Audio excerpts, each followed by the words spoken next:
আসসালামু আলাইকুম। সংবাদে আপনাদের সবাইকে স্বাগত জানাচ্ছি। আমি ফিরোজ তোহা। শুরুতেই আরবে কেবলস সংবাদ শিরোনাম। বাংলাদেশের সর্বশেষ গুরুত্বপূর্ণ আপডেট সংবাদ আপনাকে স্বাগত। শুরুতেই সংবাদ শিরোনাম, পরে বিস্তারিত। শুরুতেই জানাবো, নিজ এলাকায় হান্নান মাসুদের উপর হামলা। নোয়াখালীর হাতিয়া উপজেলায় জাতীয় নাগরিক পার্টি এনসিপির জ্যেষ্ঠ যুগ্ম আহ্বায়ক আব্দুল হান্নান মাসুদের পথসভায় বাধা ও হামলার ঘটনা ঘটেছে। গত সন্ধ্যা 7:30টার দিকে উপজেলার জাহাজমারা বাজারে এই ঘটনা ঘটে। এতে আব্দুল হান্নান মাসুদ সহ বৈষম্যবিরোধী ছাত্র আন্দোলনের অন্তত 5 থেকে 6 জন নেতাকর্মী আহত হয়েছেন। এরপর জানাবো, নুস্য গণঅধিকার পরিষদের 6 নেতার বিরুদ্ধে মামলা। বৈষম্যবিরোধী ছাত্র আন্দোলন নেতাকর্মীদের মারধরের অভিযোগে গণঅধিকার পরিষদের কেন্দ্রীয় সভাপতি ও ডাকসুর সাবেক ভিপি নুরুল হক নূরের বিরুদ্ধে খুলনা সদর থানায় মামলা করা হয়েছে। এছাড়াও জাতীয় নাগরিক পার্টির নেতাকে মারধর করে টাকা ছিনতাইয়ের অভিযোগে গণঅধিকার পরিষদের 4 নেতার বিরুদ্ধে আরেকটি মামলা দায়ের করা হয়েছে। এদিকে 25শে মার্চ পাকিস্তানি হানাদার বাহিনী বর্বর হত্যাযজ্ঞ চালিয়েছিল বললেন প্রধান উপদেষ্টা। আজ 25শে মার্চ গণহত্যা দিবস। দিবসটি উপলক্ষে প্রধান উপদেষ্টা অধ্যাপক ড মোহাম্মদ ইউনূস এক বাণীতে বলেছেন, 1971 সালের এই দিনে পাকিস্তানি হানাদার বাহিনী ঢাকাসহ সারা দেশে বিশ্বের অন্যতম হত্যাযজ্ঞ চালিয়েছিল। তিনি দুঃখ ভারাক্রান্ত হৃদয়ে সেই কালো রাতে সকল শহীদদের স্মরণ করে বলেছেন, নারকীয় হত্যাযজ্ঞে জাতি আজও শোকাহত। এবারে জানাবো, কুমিল্লায় বিএনপির 2 গ্রুপের সংঘর্ষ, আহত 20। কুমিল্লার 14 গ্রামে বিএনপির 2 গ্রুপের মধ্যে ব্যাপক সংঘর্ষ হয়েছে। এতে অন্তত 20 জন গুরুতর আহত হয়েছে। আহতরা দোষীদের বিরুদ্ধে শাস্তিমূলক ব্যবস্থা নিতে আইন শৃঙ্খলা রক্ষাকারী বাহিনীকে আহ্বান জানিয়েছে। এদিকে গুলশানে স্পা সেন্টারে অসামাজিক কাজে জড়িত 54 জনকে কারাদণ্ড। রাজধানীর গুলশানে একটি স্পা সেন্টারে অভিযান চালিয়ে অসামাজিক কার্যকলাপে জড়িত থাকার অভিযোগে 54 জনকে আটক করেছে র্যাব 1। পরে তাদের ভ্রাম্যমাণ আদালতের মাধ্যমে 1 সপ্তাহের কারাদণ্ড দেওয়া হয়। এবং সর্বশেষ জানাবো, টাকা ছাপিয়েও ব্যাংক রক্ষা করা কঠিন হয়ে যাচ্ছে বললেন পরিকল্পনা উপদেষ্টা। পরিকল্পনা উপদেষ্টা ড ওয়াহিদুদ্দিন মাহমুদ বলেছেন, টাকা ছাপিয়েও ব্যাংক রক্ষা করা কঠিন হয়ে যাচ্ছে। রাজধানীর শেরেবাংলা নগরে এনইসি সম্মেলন কক্ষে development journalist forum of Bangladesh DJFB এর ইফতার মাহফিল অনুষ্ঠানে সব কথা বলেন তিনি। পরিকল্পনা উপদেষ্টা আরও বলেন, ব্যাংকগুলোকে রক্ষা করতে অনেক টাকা ছাপাতে হচ্ছে। বর্তমান ব্যাংক রক্ষা করা কঠিন হয়ে যাচ্ছে। সরকার ব্যাংকগুলো রক্ষা করার চেষ্টা করে যাচ্ছে। এছাড়াও হুন্ডির মাধ্যমে টাকা আদান প্রদান কমেছে, তাই প্রবাসী আয়ও বেড়েছে। প্রিয় দর্শক, এতক্ষণ শুনছিলেন সংবাদ শিরোনাম, এবারে বিস্তারিত।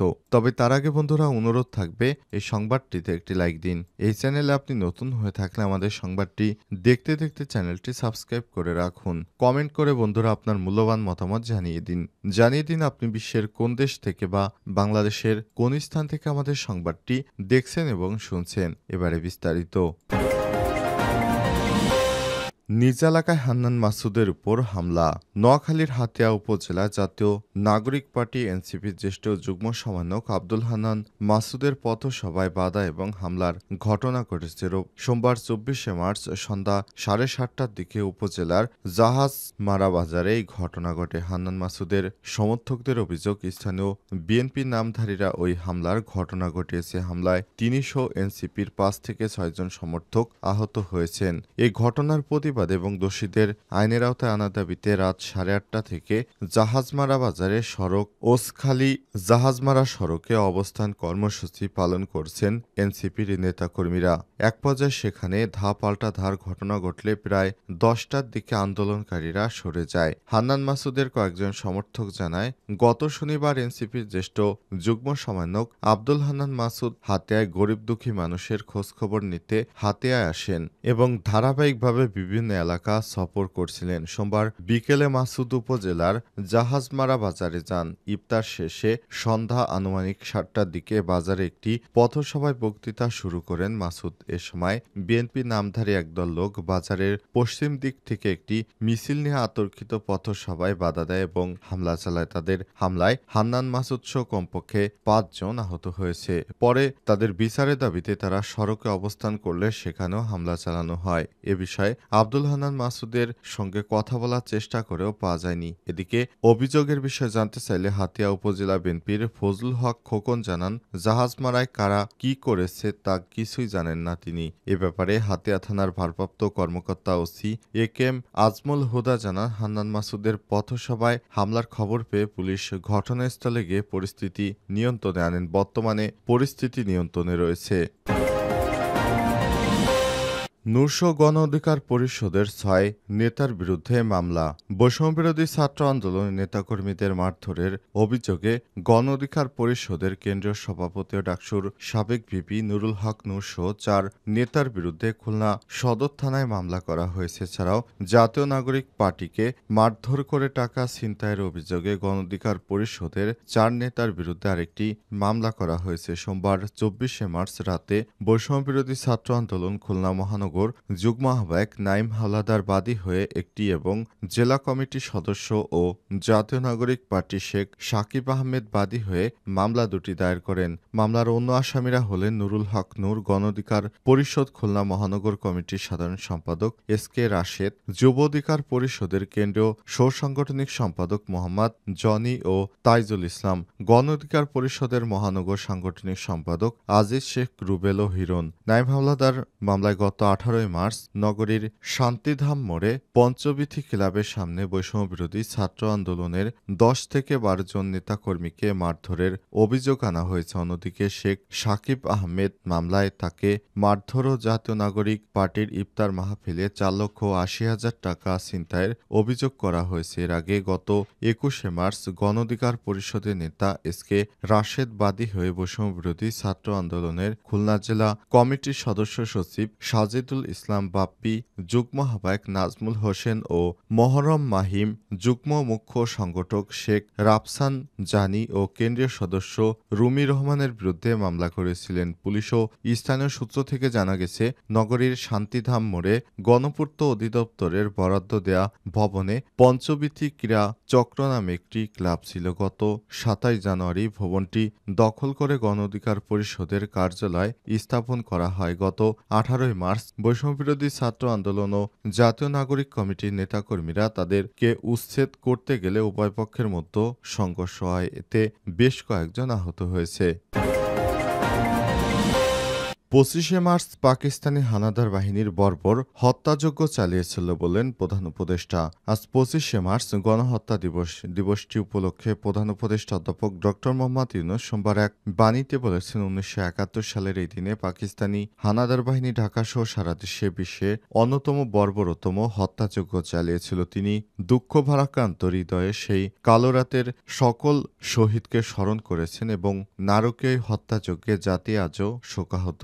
প্রধান উপদেষ্টা আরও বলেছেন, ৭১-এর মার্চের দিনগুলোতে বাংলাদেশ যখন আন্দোলনে উত্তাল, তখন ২৫শে মার্চ সন্ধ্যায় অসহযোগ আন্দোলনের মধ্যেই স্বৈরশাসক ইয়াহিয়া গোপনে ঢাকা ত্যাগ করে। সেদিন মধ্যরাতে পাকিস্তানি সৈন্যরা অপারেশন সার্চলাইট পরিচালনা করে ঘুমন্ত নিরস্ত্র বাঙালির উপর ইতিহাসের নৃশংসতম হত্যাযজ্ঞ চালায়। ঢাকা বিশ্ববিদ্যালয়, পিলখানা এবং রাজারবাগ সহ সারা দেশে অত্যাধুনিক অস্ত্রে সজ্জিত হানাদার বাহিনী আতর্কিত হামলায় শহীদ হন ছাত্র, শিক্ষক, পুলিশ ও সেনা সদস্য সহ হাজার হাজার নিরপরাধ মানুষ। তাদের আত্মদানের পথ ধরেই দীর্ঘ ৯ মাস রক্তক্ষয়ী যুদ্ধের মাধ্যমে বাংলাদেশ স্বাধীন হয়েছে। ২৫শে মার্চের কালো রাতে সকল শহীদদের আত্মার মাগফিরাত কামনা করে প্রধান উপদেষ্টা বলেন, নতুন বাংলাদেশ একটি শক্তিশালী, শান্তিপূর্ণ ও গণতান্ত্রিক দেশ হিসেবে গড়ে উঠবে।